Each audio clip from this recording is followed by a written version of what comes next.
Aku kemarin mau cerita teman-teman, cerita yang sangat berkesan karena itu berhubungan sama mimpi jadi kenyataan. Ya, aku itu pengen banget bisa kuliah lagi, kuliah S2 di universitas favorit. Tapi bisa nggak ya? Teman-teman jangan lupa di like, di subscribe dulu ya, biar aku makin semangat. Jadi berawal dari keinginan aku yang udah lama banget, bahkan semenjak udah lulus S1, teman-teman pengen banget nih ngelanjutin S2. Soalnya nuntut ilmu itu tidak ada ujungnya, bener nggak? Dari buayan hingga liang lahat. Bahkan ada pepatah mengatakan carilah ilmu sampai ke negeri Cina. Dan banyak banget faedah atau fadilahnya orang berilmu. Aku agak-agak lupa teman-teman, jadi aku lihat dulu ya. Seperti dalam hadis Bukhari mengatakan bahwa diberikan ilmu itu merupakan suatu kemudahan. Kemudahan dari segi apa? Tentunya dari segi kehidupannya di dunia maupun di akhirat. Kemudian ada hadis lain yang mengatakan, barang siapa yang menempuh suatu jalan untuk mencari ilmu, maka Allah memudahkan jalan menuju surga. Subhanallah ya teman-teman, saking pentingnya ilmu, saking mulianya ilmu, baik itu ilmu dunia, baik itu ilmu untuk kita di akhirat, intinya adalah ilmu yang bermanfaat teman-teman.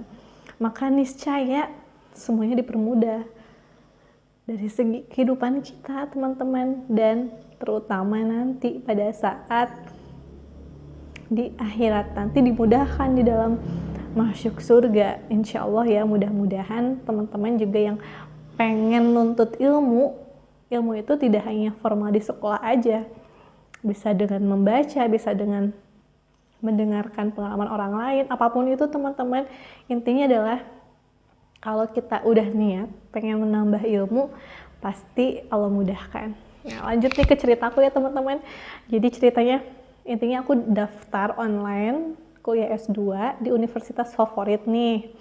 Terus udah daftar online, biasa daftar bayar ke bank gitu ya, lumayan daftarnya.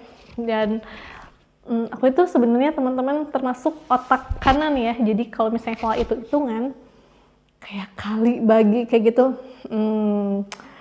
jadi ngejawabnya lah aja gitu ya. Bukan pasrah teman-teman, tapi udah berusaha juga aku agak mulai baca sedikit gitu ya, cara-cara rumus-rumus seperti itu kan teman-teman. Kan biasanya soal-soal masuk kampus itu ada TPA ya, tes potensi akademik, yang deret angka, yang verbal non-verbal, yang sinonim antonim sih insya Allah ya aku udah belajar gitu ya. Nah kalau hitung-hitungan terus kalau ada deret dan kayak gitu, udah deh aku lah aja jawabnya gitu ya, yang penting dijawab aja. Dan ya, jangan patah semangat juga teman-teman. Jadi intinya adalah husnuzon, apapun keputusannya, apapun nanti, entah itu diterima atau tidak, lulus atau tidak, yang penting sudah berusaha, bener nggak?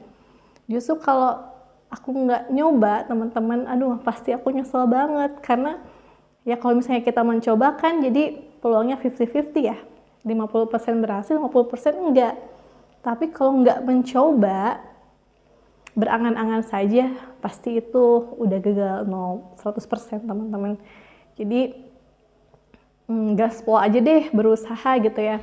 Dan jangan lupa juga ikhtiar jalur langitnya seperti apa gitu teman-teman. Sholat tahajud, kalau misalnya sehari nggak sholat tahajud itu aduh ya Allah nyesel banget gitu ya, padahal pengen banget. Tapi pokoknya sebisa mungkin sholat tahajud dijalanin teman-teman.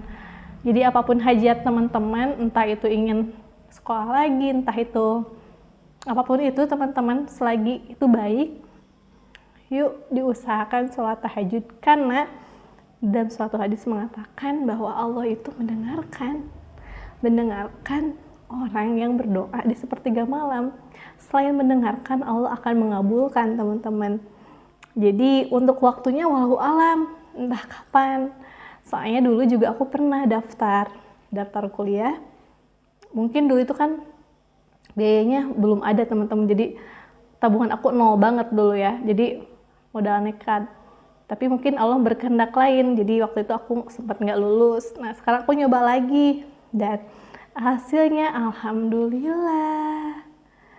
Jadi nggak ada usaha yang mengkhianati hasil. Walaupun bisa nggak ya gitu kan, ada perasaan kayak gitu. Tapi kalau Allah udah mengizinkan dan kita udah berusahanya dari segi belajar dan berusaha juga mendekati Allah teman-teman. Jadi caper sama Allah ya nggak apa-apa, kenapa enggak gitu kan. Misalnya sholat tahajudnya dikencengin, atau sunat-sunat yang lainnya dilakuin, misalnya puasa Senin Kamis, ataupun apapun itu teman-teman. Pokoknya semakin dekat sama Allah deh. Dan jangan lupa perbanyak istighfar, karena bisa jadi doa kita terhalang itu karena adanya dosa. Karena ya tidak ada makhluk manusia dunia itu yang tidak punya dosa, benar nggak? Kecuali ya para nabi. Kita sebagai manusia biasa wajar punya dosa teman-teman, tapi yang jangan sampai itu adalah selalu melakukan dosa itu terus-menerus. Jadi ya udah istighfar aja. Perbanyak istighfar, perbanyak wirid gitu ya, perbanyak zikir kayak misalnya subhanallah, walhamdulillah, wala ilaha illallah, Allahu akbar gitu. Dan perbanyak sholawat.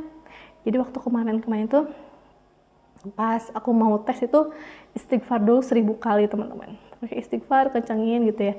Terus baca doa bismillahirrahmanirrahim, la haula wala quwwata illa billah, itu insya Allah dipermudah ya. Kalau apapun urusan kita terus kita andalkan Allah, pasti nggak akan kecewa.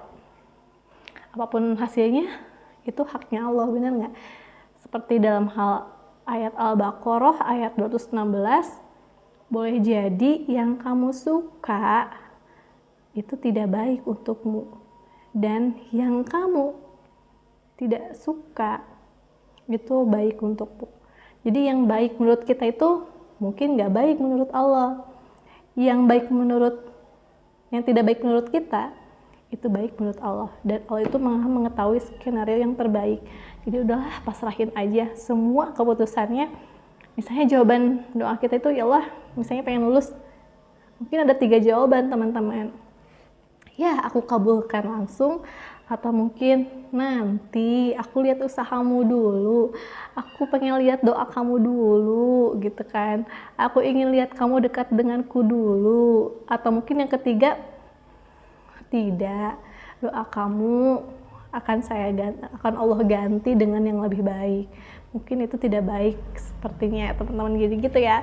Husnuzan dalam segala sesuatu, perbanyak istighfar. Dan jangan lupa juga teman-teman, tipsnya dari aku itu perbanyak sedekah. Yang namanya sedekah itu sangat luar biasa teman-teman. Gak ada yang namanya miskin karena sedekah. Justru banyak banget pahala ataupun keutamaan dalam sedekah. Di antaranya adalah yang pertama, dihapusnya dosa. Kemudian yang kedua, mendapatkan kemudahan dari segi apa saja teman-teman. Bisa jadi keinginan kita menjadi kenyataan, ataupun bisa jadi hati kita tenang, atau bisa jadi kita bergelimpahan teman-teman, selalu berkecukupan. Karena ya prinsipnya sedekah itu kan memberi ya, berarti kan tandanya kita mampu nih memberikan sebagian harta, tandanya kita dikasih banyak sama Allah gitu. Jadi yang inti dari sedekah itu adalah ikhlas ya teman-teman.